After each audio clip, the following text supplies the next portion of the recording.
Sierra River. A Placerville kayaker is being credited with saving their lives. As KCRA 3's Richard Sharp reports, the kayaker was in the right place at the right time. This is where it ended, the middle of the American River. But that SUV, firemen and witnesses say, went off Highway 50, hit this mile marker, pushed it 6 feet, hit this tree. They must have been airborne. Smashed into these boulders, moving them before the SUV was launched into the air, carrying a family of 5. They must have done at least one complete flip. Flipped up in the air and landed in the river on its passenger side.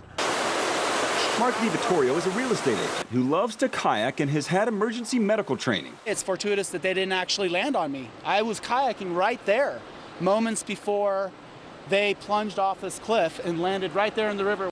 Divittorio raced to help. He was able to get 3 children to safety. He went back to find the driver pinned upside down, his head being held out of the water by his wife. He was struggling to breathe, losing consciousness, and trying to talk to his wife for what could have been the last time. And I was afraid that if I cut the seatbelt, he would have died in front of me and his wife and his 3 kids. By chance, a fire truck with swift water-trained firemen was nearby. With a response time of only 3 minutes instead of the normal 15, they were able to get to the driver and stabilize him quickly. We actually used a life jacket to put underneath his head and shoulders to hold his head up out of the water while we were cutting the roof off.